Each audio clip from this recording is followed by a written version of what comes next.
I'm going to go ahead and call the agenda session to order. The first order of business that we have this afternoon is that we have a report on the HMR taxes from Paul. Sure. Thank you, Paul. Good evening, Mayor and Council. I'm going to start off with a bang here, I guess. We have the HMR taxes for January, and they were very positive compared to last year. Generally, throughout the city, HMR taxes were up 9%. You have the copy of the report in front of you, and I was very pleased with that, considering that the students came back about a week later this year than they did last year. If you go down the list, the mall area was up about 6.7%. Down Martin Luther King Drive or Boulevard was 3.7%. The west side was up 11%, and the Dixon Street area was up about 9%. So this was generally across the city was positive, and the average was 9%. So I will be happy to answer any questions. The report is in front of you. What questions do we have for Paul on that? You mentioned again, I know you did last time, but the miscellaneous. Okay. The miscellaneous can be several things. Those can be combined. In other words, somebody has a couple of locations, a business has a couple of locations and reports them together. That's general, but that's what the miscellaneous is all about, and I can't allocate it to a specific location. Okay, thanks. Any other questions? Very good news. Very good news. Okay, the first thing we have is on the consent agenda is number one, approval of the March 1st, 2011 City Council meeting minutes. Number two, bid number 11-16, Downing Sales and Service, a resolution awarding bid number 11-16 and authorizing a contract with Downing Sales and Service in the amount of $166,308 for the purchase of one refuge roll-off truck for use by the Solid Waste Division and approving a budget adjustment. I assume that's been through the Equipment Committee? Yes, sir. Any comments or questions on that one?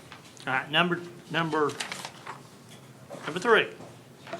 Bid number 11-18, Sweetser Construction Incorporated, a resolution awarding bid number 11-18, authorizing a contract with Sweetser Construction Incorporated in an amount of $1,057,331 for the construction of water main interconnections and the Stone Mountain Pump Station for the Canterbury Road water tank, approving a project contingency of $53,000 and approving a budget adjustment. David? This contract is for the pipes in the pump station to fill that new tank over on the east side of town. We had six bidders. One of them was not qualified because they were not adequately licensed, so we did not open their bid. But we got very good bids. Any questions? Any questions? I got a question. I was trying to add up the numbers on this where it says total bid of $151,057,331 and a contingency. And I was reading it.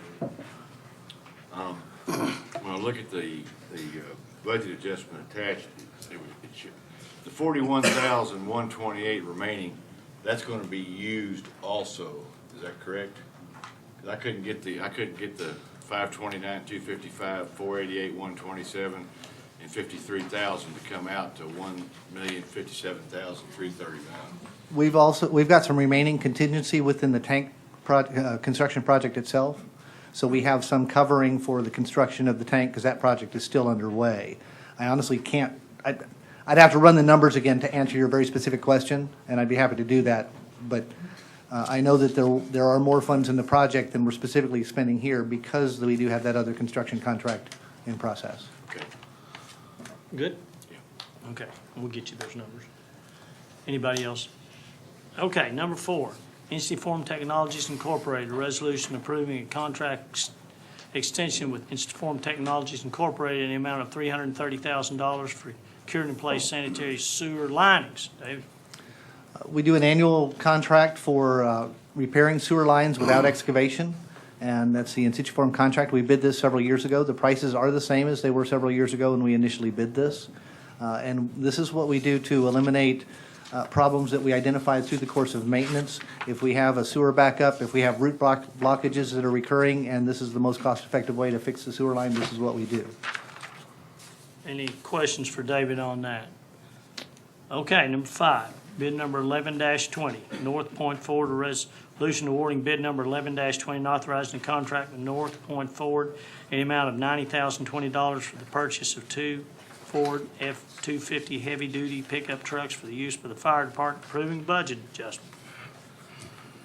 I assume this has been through the equipment committee. Yes, sir. Oh, you had that look. I thought, oh, well, maybe it hasn't. We need to run her through then, I suppose. Something else. All right. Any comments or questions on that? All right. Number 6, Lake Sequoia lease agreement with William Keith Schaffner Jr. Resolution approving a lease agreement with William Keith Schaffner Jr. on 82.55 acres of land adjacent to Lake Sequoia for purposes of pasturing cattle and horses and cutting and baling hay. Who has this? Brian? The contract that was in the original packet has been amended and resubmitted, so you should have a new contract that reflects that Mr. Schaffner will be paying a $2,000 per year lease agreement. This is renewal of a 10-year lease agreement that had expired, and we're just trying to renew that. Questions, comments from council on this? Okay. Number 7, Lake Sequoia lease agreement with Jeff Price, a resolution approving a lease contract with Jeff Price on 54.55 acres of land adjacent to Lake Sequoia for purposes of pasturing cattle and horses and cutting and baling hay. And this is also renewal of a 10-year lease that's adjacent to the property of Mr. Schaffner, and it is for the same terms at $2,600 a year that Mr. Price was paying the last 10 years. Any comments or questions on that one? Okay. On unfinished business, thank you, Byron. Number 1, Huntington Heights appeal, an appeal of city engineer's determination regarding the driveway approach at 3172 Warwick Drive. Chris? This item is coming back on the agenda. It has been tabled the last couple of weeks. The applicant didn't want to sit through the streamside protection discussion, so. Really? And we made contact with them, and they actually are still talking with the property owner who has the issue. So this may actually be tabled again at this next council meeting. We'll finalize that. And Did you tell him we weren't doing another streamside protection ordinances? Okay. Any comments or questions on that? Okay. On new business, number 1, CH2M Hill Engineers Incorporated, resolution approving an out-of-scope agreement with CH2M Hill Engineers Incorporated in the amount of $265,000 for development of a use attainability analysis on the White River, approving a $50,000 contingency and approving a budget adjustment. David? We will be discussing this at more detail in the Water and Sewer Committee meeting in about an hour. We are in the process of updating our NPDES permit or renewing our NPDES permit for the Nolan wastewater treatment plant. In working with DEQ, since we turned that in November, they identified that the White River is now on the impaired streams list for total dissolved solids, chloride, and sulfate. As a result, if they were to issue the permit today, we would have to meet the criteria for those constituents. We had a long meeting with DEQ and staff, CH2M Hill. Bob Lance was there with us as well. And we all agreed that that probably was not a viable solution. So the alternative that DEQ presented that is allowed within the regulations is to do a use attainability analysis in order to establish, to change the water quality criteria for the specific reach of the stream where we discharge. This is initiating that process. The criteria that are listed right now for the White River are, for the TDS is 160 milligrams per liter of total dissolved solids. For the chloride and sulfate is 20 milligrams per liter of both of those. To put it in comparison, drinking water criteria are, instead of 20, are 250 for the chloride and sulfate. That's for the finished drinking water. And 500 for the total dissolved solids. So clearly the environmental standards for the White River are, for the two specifics, 10 times more stringent than the recommended, not even a required standard, but a recommended standard for drinking water. So they're pretty darn strict. So what we're trying to do is establish that all of the uses for the White River are met if those water quality standards are modified. Could I ask everybody to please shut off their cell phone? That's very entertaining, but we really. I'm ready to dance. You really be ready to dance when we get to that sign ordinance.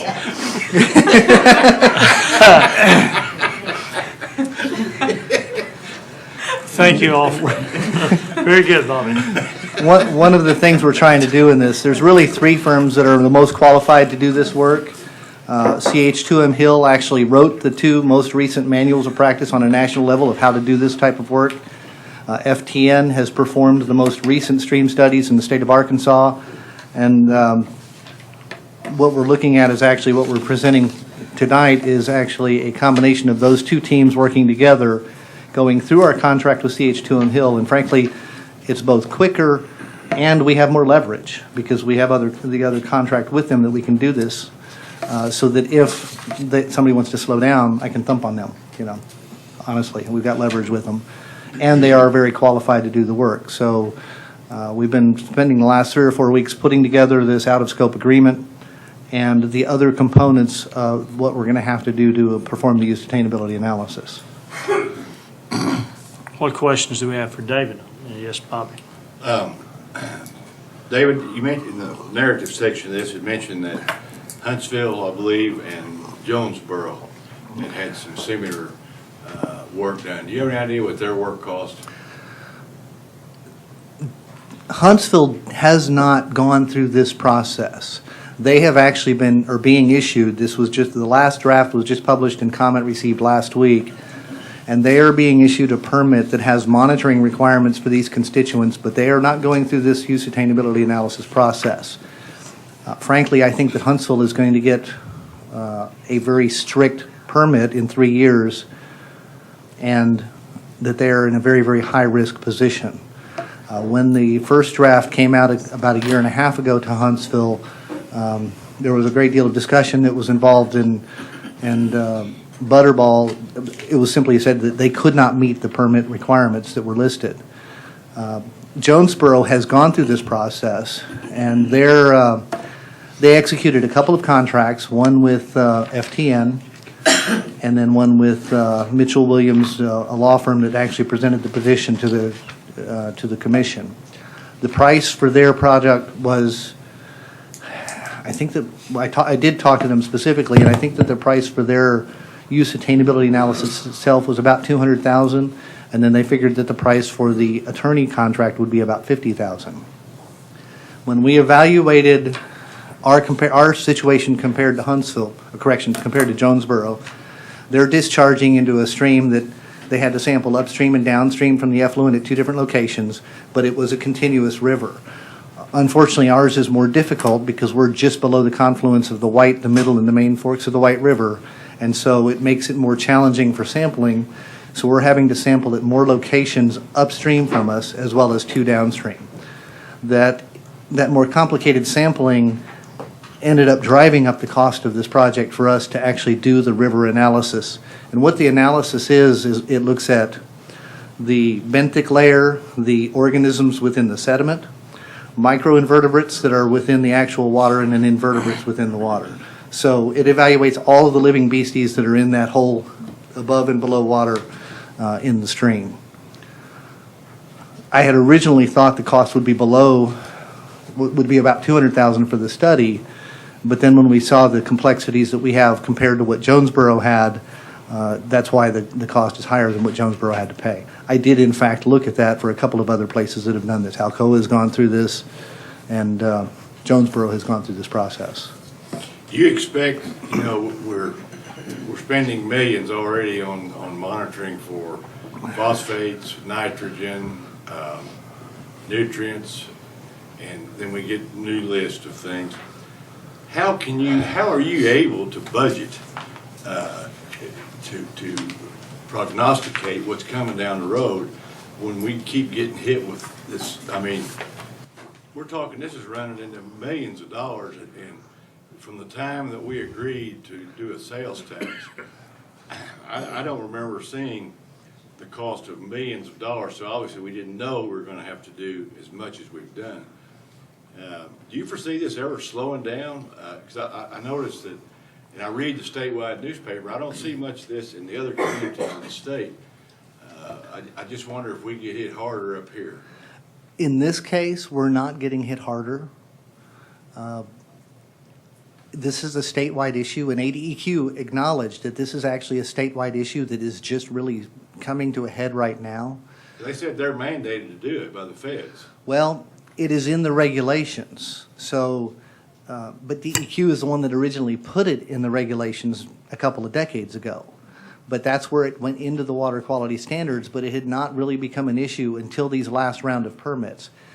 So it is a new emerging criteria that is being enforced on people, but it's going to be hitting municipalities, discharges around the state. In this case, it wasn't something that is Fayetteville specific or Northwest Arkansas specific. Honestly, we were not expecting this, and it was one of those oh crap moments when we got called from DEQ and they said this is coming to you. I was like, oh no! Like A, we didn't expect it, and B, we didn't know what it would take. We now at least have a realistic plan. We've staffed this. I just finished a discussion with Beaver Water District about exactly this, the effects on Beaver Lake, how to evaluate it. USGS, we've met with them. Yeah, I'm in the business, so hopefully I can be forgiven occasionally. Sorry. It was more like a uh-oh moment. Uh-oh. It really wasn't, but Well, do you expect this to continue to be if somebody somewhere says, we better test for this, and they get the ideology in state or in government to do that, do you expect this to keep coming? And I know it's you're in the waste treatment deal, and that's a little different than just other parts of the hydrology. I'm not well-rounded enough to be able to answer the question. I'm going to throw out something I've said along for many years that is an unfortunate prediction of the future, and that is we end up treating to our ability to measure. And over the last 50 or 60 years, that has been the truth. That has been an accurate statement. We originally treated to parts per thousand and parts per million. Now there are some things, and this is both water and wastewater, where it's going to parts per billion, and there's a couple that are parts per trillion. So I can't make the prediction. What I can say is that nationwide, it's hitting the point of, is it cost effective? And that's, I think we're hitting a point where right now it's not, Yeah, if we go further. That's my opinion. Thank you. Sarah? So David spoke a little bit about this at the last Water and Sewer Committee. And so just to kind of clarify, there are multiple routes to go here, but it seems like the staff has suggested to, one, ask or request an extension of the existing permit to give us enough time to do an analysis to see what the effects of what we're doing now and whether or not that truly has an impact on the quality of the water coming out of the treatment plant. My question is, so we're going to talk about it again today at Water and Sewer, right after this meeting. So I guess I do have a question in the sampling process. You said they're sampling in 3 tributaries upstream. Yes, ma'am. That's the plan. So where did they sample? Where was the sampling done to get these?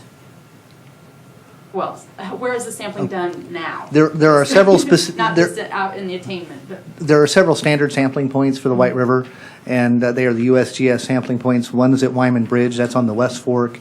There is one upstream from Lake Sequoia in each the Middle Fork and the Main Fork, and then the primary downstream sampling point is at the Highway 45 bridge. So those are already established USGS sampling points by which the water quality data was established that caused the stream to be listed. So, I'm not going to go into all the reasons. Yeah. If you get more than 10% deviation from the standard, that's when it gets listed on the impaired streams list. There is something that I need to mention that I forgot that I need to add, and that is that the budget adjustment for this project is a $400,000 budget adjustment. And I tried to do that to make sure I would cover all components of this entire project. We have this contract, the out-of-scope agreement with CH2M Hill. We will also have an attorney contract that I've been working on the last week. We had a selection and received submissions on Friday, and I'll be bringing that forward to the Water and Sewer Committee for a future council meeting. We also are looking at probably having, based off information we just learned last week, a relatively small evaluation of the impact of this change in the water quality standards on the upper end of Beaver Lake. And that one we were looking at, and I just finished the meeting with USGS about an hour ago. So those are the three components that we would be bringing forward to the council for action that all make up the entirety of the package of meeting this requirement. Those should come in well under that $400,000 budget adjustment, but I want to make sure that I upfront in the very beginning that those are the components that we expect to see. It's not just this one piece, but it's all of the above. What we're really doing is asking for an ultimate change in federal law, because after ADEQ establishes their water quality criteria, they then send it to Region 6, who then establishes their water quality criteria, who then publishes this through the CFR process for public comment, et cetera, and it becomes part of the federal regulations. Can I ask one more question, Mayor? Yes. Is the ADEQ, David, somewhat of a buffer between Region 6? In other words, if we seem to get into their compliance, the ADEQ, but there's a little bit of difference between EPA and ADEQ, and I know they're based on the same things. Can the ADEQ speak in our favor as far as permitting process? Yes, they can. Frequently, they do. There are a number of cases where ADEQ has very strongly sided with the cities, Northwest Arkansas cities in general, in the phosphorus issue, and the Illinois River being a good example, where they have been very, very strong in their correspondence with Region 6. In this issue, they would support this as well, and they did for Jonesboro very strongly. They've supported, yes, we believe that all the uses can be attained. So yes, they can be our ally. They aren't always. But in this case, based off the 7 or 8 hours of conversation I've had with them there, here, and on the phone, I believe that they will support us completely. Thank you, Mayor. Anyway, that's what we're going for. Any other questions or comments on this? Okay. It'll be coming to the Water and Sewer Committee meeting tonight, so I want everybody to know that. All right. Number 2, Arkansas Western Gas Company, an ordinance waiving the requirements of formal competitive bidding and approving a contract with Arkansas Western Gas Company and the minimum amount of $715,560 for the provision of natural gas service and the construction of necessary piping and infrastructure extensions for biosolids drying operations at the Nolan Wastewater Treatment Facility. David. This is the contract whereby Arkansas Western Gas would extend adequate gas capacity, pipelines for gas capacity to the Nolan wastewater plant in order to run our biosolids thermal dryers. The way this type of contract is set up, we're not paying them any money now. What we do is we guarantee them a minimum monthly payment for 120 months. If our consumption rate, based off the number of the amount of gas we use, because I don't remember the measurement off the top of my head right now, but based off the amount we consume, if our consumption rate hits that, then we just pay for the gas we consume. If our consumption rate doesn't go that high, then we'll pay consumption for what we consume and essentially offset construction with the rest so that we meet that minimum payment. Congress, go ahead. As I understand it, the solar dryer portion would provide part of the drying, and then the gas would take it to 90%. Yes, ma'am. The solar drying is somewhat seasonal based, but we're hoping that will take us anywhere from 40 to 50, 60% drying. We're going to have to see how it really works. We're getting close on getting done on that. And then the thermal drying will take it to 90%. And then our biosolids have multiple uses as soil amendments, fertilizer and fertilizer amendment, and essentially unrestricted use. There are cities in the country that sell it. We're putting together a marketing plan right now whereby we're hoping to sell in bulk, and then we're evaluating also trying to bag and sell locally as well. Any other questions? Okay. Number 3, amend resolution number 05-07. Amending resolution 05-07 to reduce the payment guaranteed required of Meadows Enterprises Incorporated for the Dead Horse Mountain Road Bridge from $36,668.92 to $7,703. Jeremy?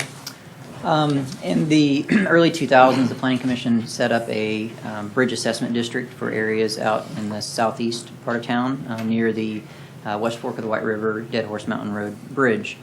Subdivisions were assessed as part of their development a percentage of the cost based on the rough proportionality of the traffic generated from that development that would cross the bridge. They were assessed essentially on a per lot basis. This particular subdivision, Stonebridge Meadows Phase 5, I believe, was a 70-lot subdivision. In 2005, the Planning Commission approved that final plat, and the payment established was $36,668.92.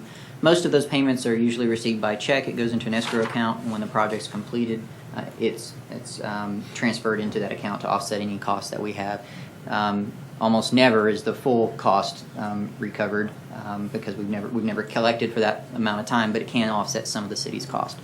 In this particular case, the applicant requested, which is allowed by ordinance, to provide a letter of credit as opposed to a check. We've maintained that letter of credit through the last few years.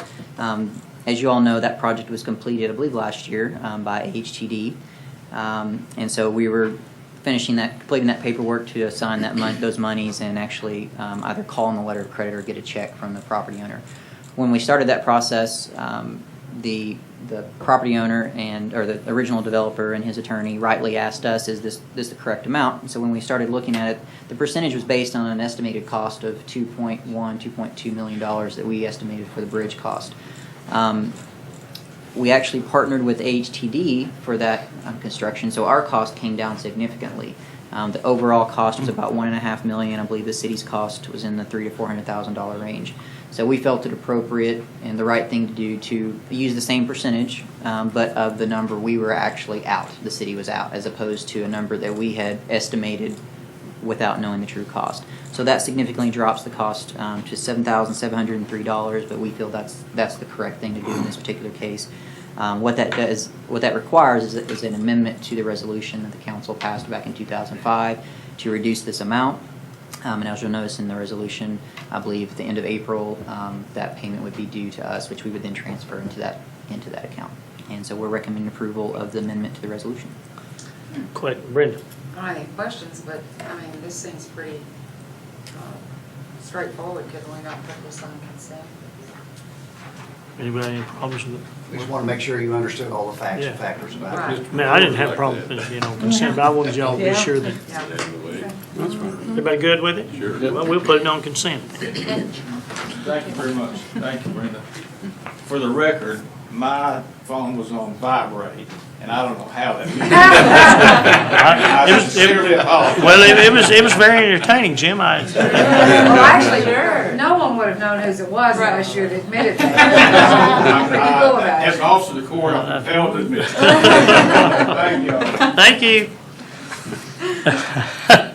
Number 4, amend 114.03, first Thursday federal ordinance amending subsection B of 114.03, first Thursday federal of chapter 114, food sales of the code of federal to add additional locations for the event. Julie. Good evening. I'm excited to be able to present this tonight. The success of the First Thursday Fayetteville event over the last year has compelled us to request additional space for its continued growth. We're asking for you to add the block of Mountain Street that is between East and Center. I think one of the questions that some folks have asked me is the business is okay with it being, before that's asked. I think that needs to be clarified. I know that Brian Bailey, the Visitors Center manager, and he's also the manager of this event, is here, and he has talked to some of the businesses, so if you'd like him to answer those questions directly. How are you, Brian? Good, thank you. You, I hope, have been in touch with the businesses. Yeah, very much so. And some of the information I gave to Julie was quotes from some of the business owners. And even one of those was a negative reaction, and I was able to address that with her and with Julie, and we could pass this information around to you guys as well, some of the information we have from business owners. And I'll just address the negative one. She asked, is this going to take away more parking from my business? And there's a husband and wife that has 2 businesses, and the husband loves it, 50% growth on first Thursday nights, and the wife said, well, isn't that going to take more parking from us? And one thing we're going to do this year is be more proactive with telling people where to park. Last year we were figuring it out. We saw the traffic going everywhere, and I was wishing I had a big flag that I could tell everybody where to go, where it's free. Because we do have agreements with the town center deck to be open every first Thursday, as well as the lot to the east of the East Square Plaza building. It's free till a certain point, and that's a pay lot pretty much every other second of the day, as well as the lots here behind, I know what you think. Block Street. Well, if it's free, I'm sure they'll find you. Yes. Never hurts to help them find it, though. Was there any other specific questions? I mean, a lot of the information I gathered was, is First Thursday good for you? Do you see an increase? Because as working for the A&P and the Visitor Bureau, if you strip it all down, get more people in the restaurants and the hotels, and if we're bringing more people up to the square for these businesses and getting to showcase local art and local music, it's an awesome event. That was one of my main concerns about the business up there, but they seem to be fine with it, and I think that it's a great idea. So, I mean, does anybody have any other comments or questions? Okay? Thank you. All right.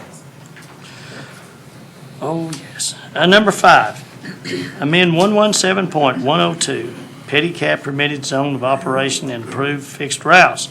The ordinance to amend 117.102, pedicab permitted zone of operation and approved fixed routes, B route approval, and F of the Fayetteville Code to allow use of pedicabs on streets with a posted speed limit of 35 miles per hour or higher, authorized by the Transportation Services Director, and D, to allow pedicabs to operate on Skull Creek Trail, Mud Creek Trail, and Frisco Trail.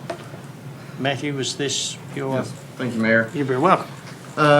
This is an update to the ordinance at the request of the businesses who are operating the pedicabs.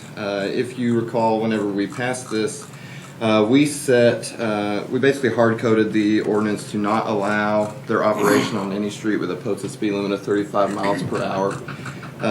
One of the intentions of the businesses when we first started this process was for them to be able to serve the sports events at the university. And Razorback Road being one of the main areas where we have that kind of pedestrian traffic, that was very important to them. But because of the way we wrote the legislation, they weren't able to do that, even with the support of the city, or even if the police thought that was more safe. So what this does is it puts the power to approve operation on those streets in the hands of our Transportation Services Director. They can grant temporary routes to operate on those streets for game days, and they can try that out, and if it's working for them, if they find that's more safe, they can do it again for a second game or a third game. The second part of this ordinance also gives a similar power to the Transportation Director to authorize their operation on our trails, and it specifically allows operation on the backbone of our trail system, the Frisco, Skull Creek, and Mud Creek trails. And that's about it. That sums it up. Okay. Brenda. This came through the ordinance review committee, and I somehow thought this was gonna come as 2 separate ordinances. I think it would have been easier for me to have dealt with. The ordinance review committee did recommend this to the council.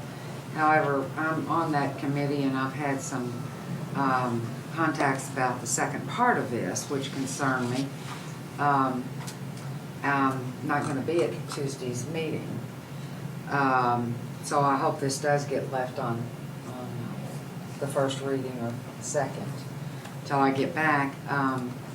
And I still wonder about the logic of having it tied together. I guess we could amend part of it and just take part of it off if we didn't approve it. It is divided by sections. Section 3 is the one on trails. Section So it could- 1 and 2 is for the 35-mile-an-hour streets.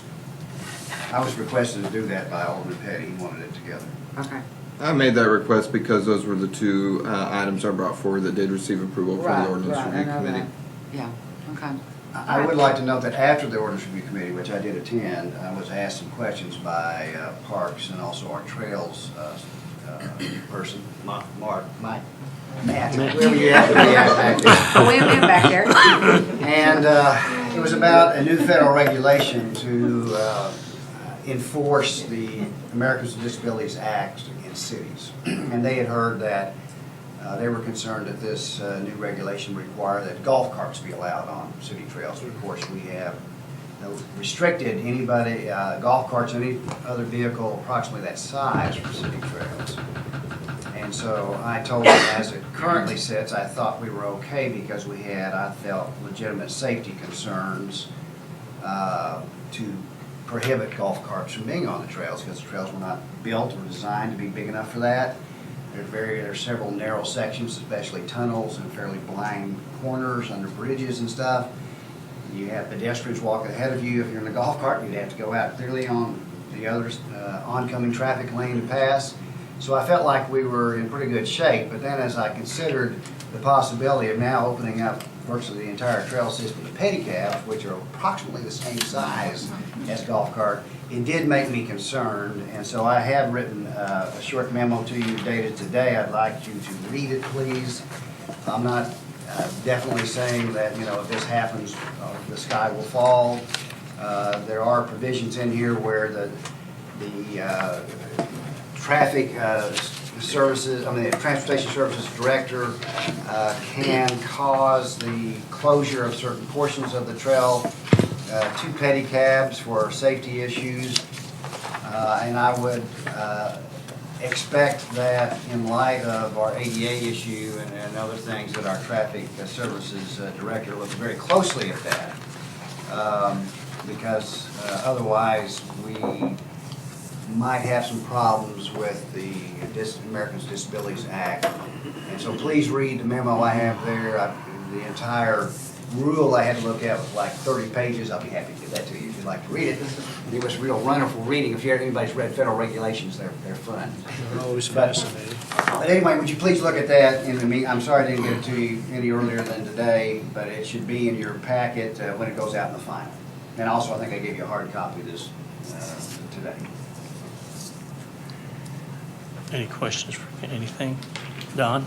I just wanted to add one quick comment. This is really more, I guess, operational, so maybe you just say deal with it.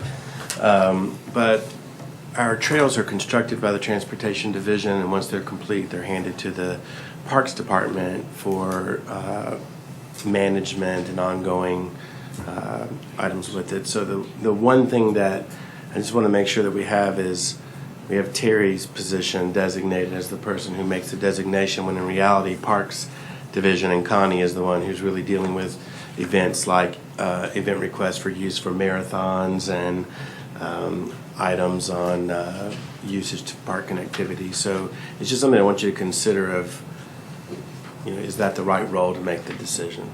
Well, he has been designated that way in the past. Do you want that designation changed? I don't for any of the streets, but I'm just speaking specifically to the trails. Right.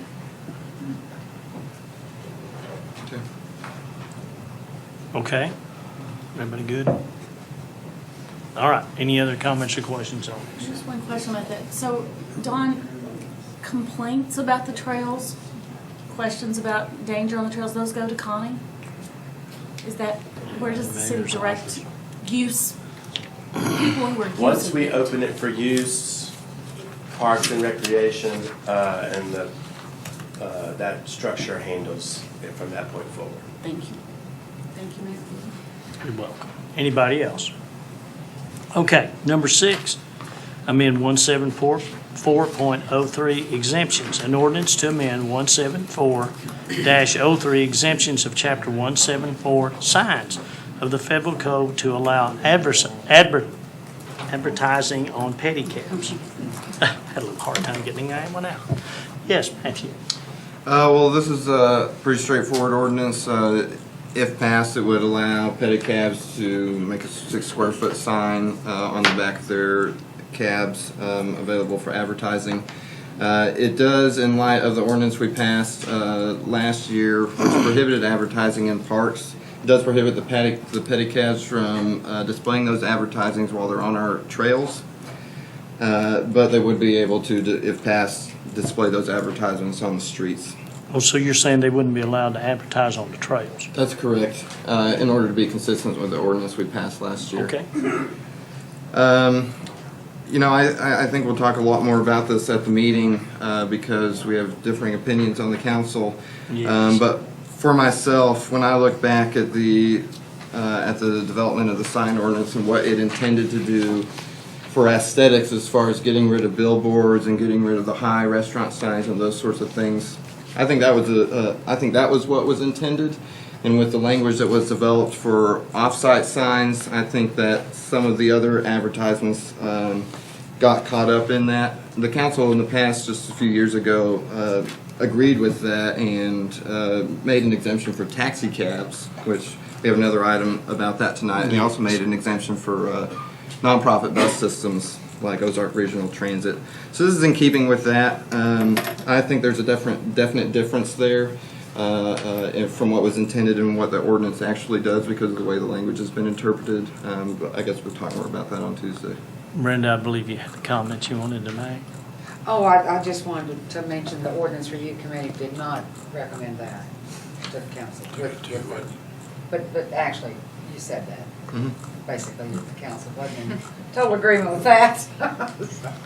Any other And comments? another clarification, I guess, would be about the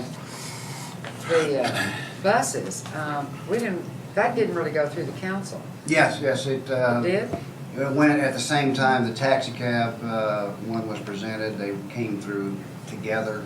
I thought that was allowed because they are regional and, No. Okay. And when the ordinance was originally, the sign ordinance was originally enacted decades ago, it did have provisions saying you can't use a vehicle as a sign. So I think that the intent always has been to prevent off-site signs in virtually every category that they could think of. But anyway, that's more for the city council meeting. Yes. Any other comments or questions on this one?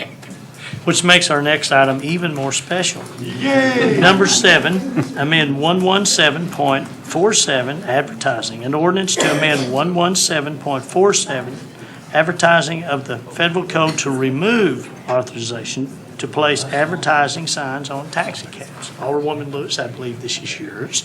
Well, the origin of this coming forward with this is at the ordinance review, there was the discussion of the taxi cab vote. And I don't remember when that was. It was 2 years ago. It was early.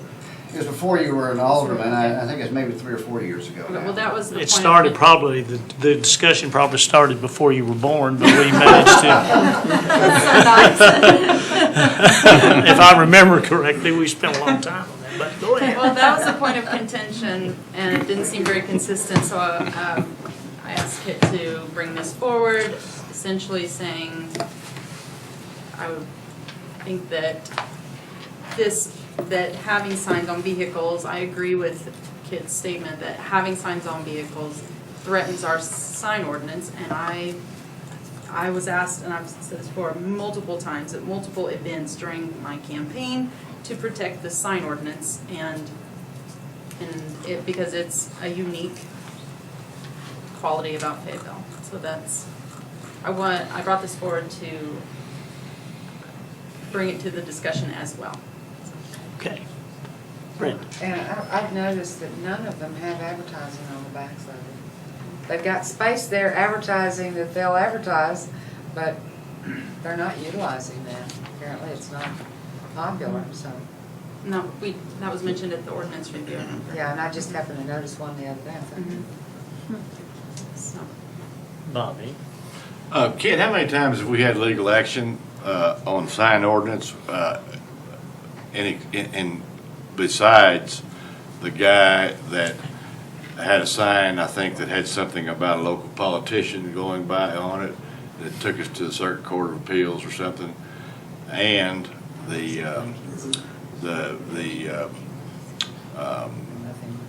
outdoor advertising, the billboards, other than those two, how many times have we had litigation over signs that you recall? Well, I know that the sign ordinance itself has been appealed to the Arkansas Supreme Court about 8 times. Now, most of that was at the very early years. There were billboards, there were other issues. Last 10 years, how many times?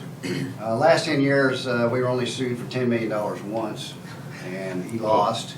Although we did revise the sign ordinance after that because the law, when it comes to First Amendment, changes, and so our sign ordinance, which would have been fine in 1985, by the time we got to 2000, they had changed some of the Supreme Court decisions, and so we had to update our sign ordinance. But nothing except procedural matters. Things like we didn't used to say the sign permit was approved, if not was automatically approved. It was if there was no action taken on it within 3 or 4 days. And so that was one of the things we had to put in there because evidently some cities would accept a sign ordinance application and never do anything with it.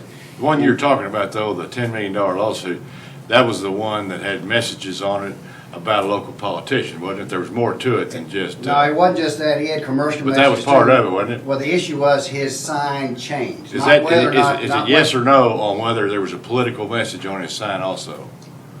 There might have been at some point. Might have been, there was. But that was not a violation of okay. the sign ordinance. The violation of the sign ordinance is because the message changed. And he said because the message changed on our time and temperature displays, then he should be able to have an electronic message board that also changed all the time. And our sign ordinance does not allow that. Now, he could have a sign, a political sign up 24 hours a day, 7 days a week, 365 days a year. He can have that. That's no problem. He can't have an electric message board sign that flashes. See, it was the blinking issue too. There was more to it than Well, just that. yeah, I mean, technically it was, but I think if you weren't, I was born at night, but it wasn't last night, and I know what really drove it, but it was a violation, kid, I'll give you that. But I know what drove it, and anybody that doesn't know about that, you ought to study up on it. This is a tremendous debate we're having here tonight, but I'm certainly looking. Feels one way about signs, and I feel differently. I'm certainly looking forward to Tuesday night where we can discuss this. And yes, Brenda? I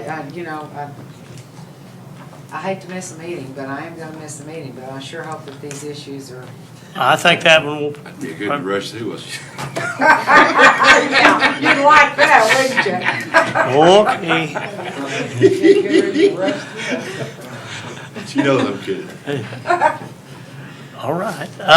I think that will probably be enough on that. Let's save this all for Tuesday. Now, I haven't, Paul has an addition he would like to make to the agenda.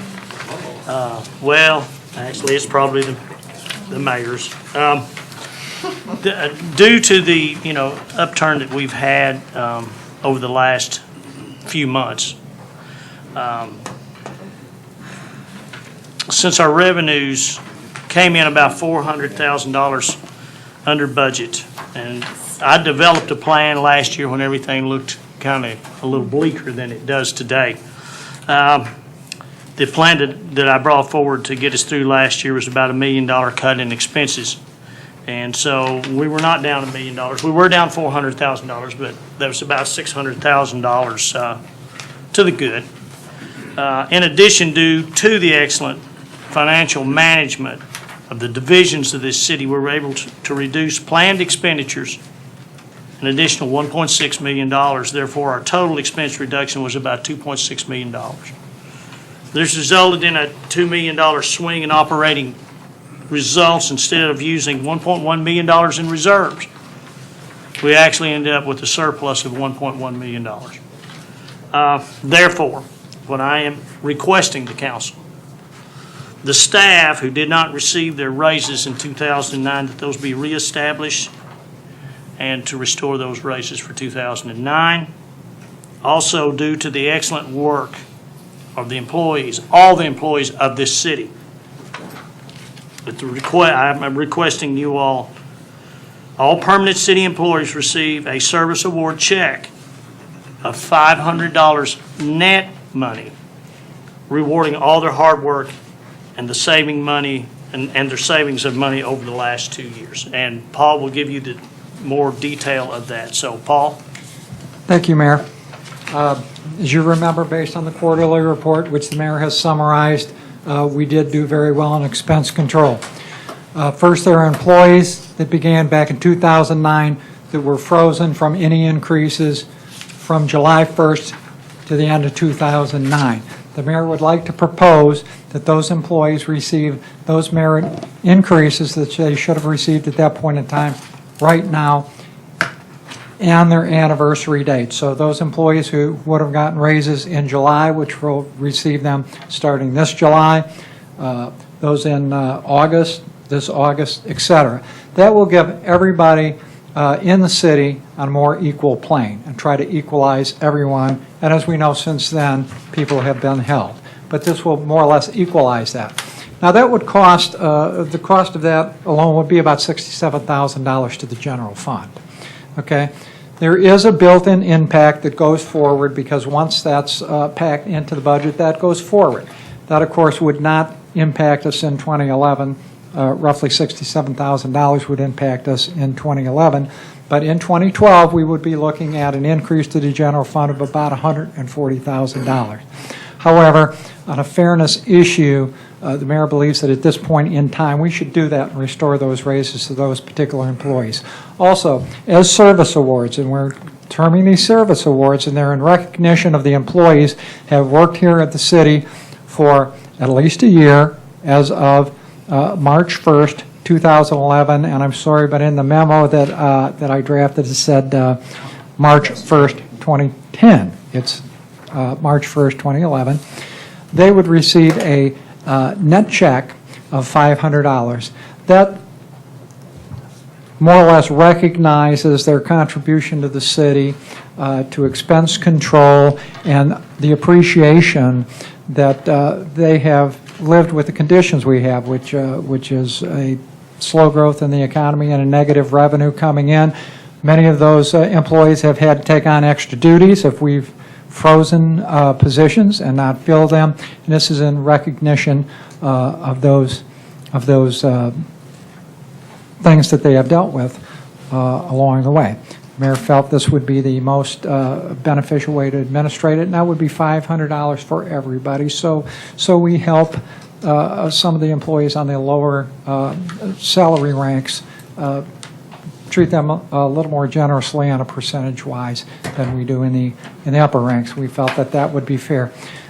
As you remember, back in the budget discussions, we discussed salaries and we discussed not having salary increases this year, and many of the council members, many of you, expressed an interest that we address that at the first available point when we thought that it would be fair and prudent to do so, and we feel that it's fair and prudent to do so at that point in time. So that's how the mayor's proposed program would work, and I'll be happy to entertain any questions.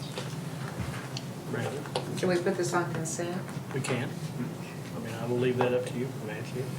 Well, I'll certainly support this. I do have a question, though. Did we already do merit evaluations for these employees? We do merit evaluations, however, it currently isn't tied to salary. Now, this would be the merit evaluations that occurred back at that point in time. Right, okay. Okay, but we have continued to do evaluations. I'm going to make a couple of points since obviously I'm sure there's lots of city employees watching this agenda session today. Sure. The salary increases take place based off the merit review, and the score of that review then ties into a formula that creates an increase. So in essence, what would be happening is all the reviews done in 2009 would be the reviews used to calculate the increase that we would implement on their anniversary date. So it's almost as if you're picking up and where we stopped in July of 2009. That's exactly right.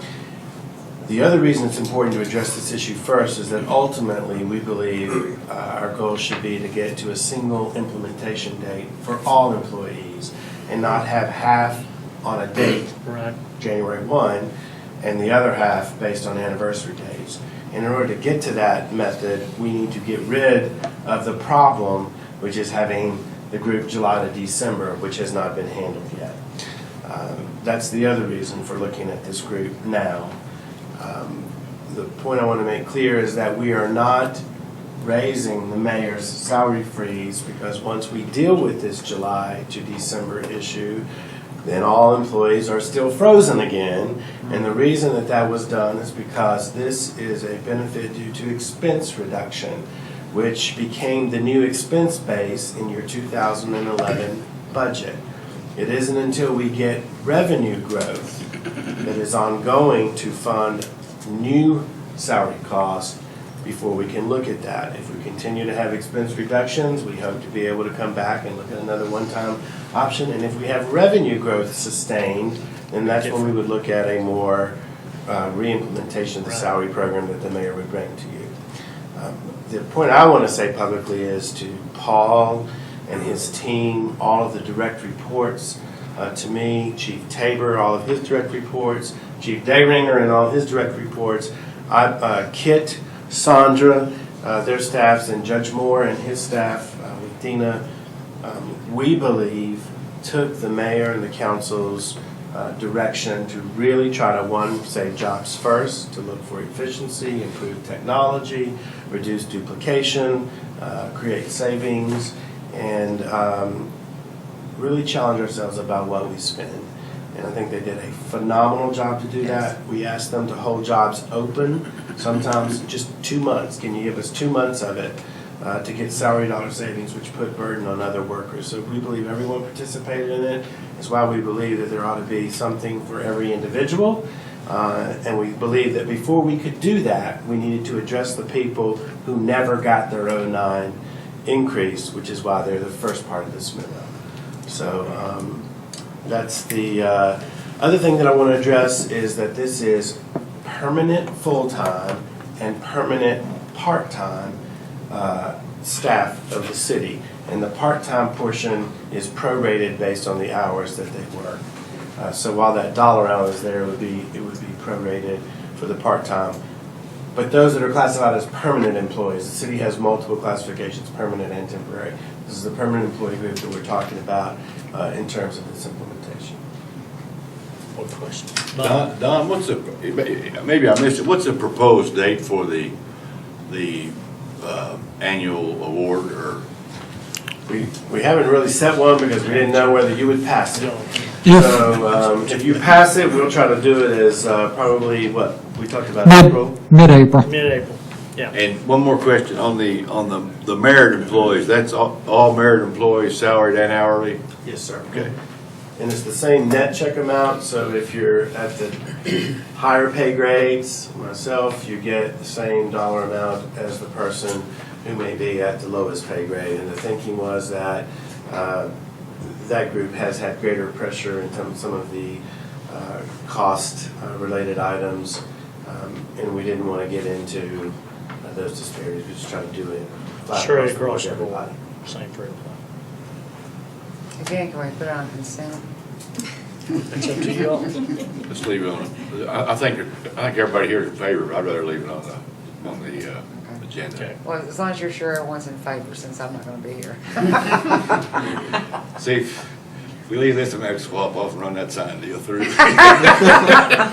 Sorry, Mayor. Where do That you way we all want get it a little piece of the pie. on the agenda? You want to replace it with the other one, you do the consent, so Paul doesn't have to do anything else. I never miss. Sounds good to me, yeah. Well, thank you all very much. This is good. Anything else? Do we need a tour of anything? Do you want to go anywhere? No. Okay, I believe that that's no tour. If there's nothing else, we are adjourned.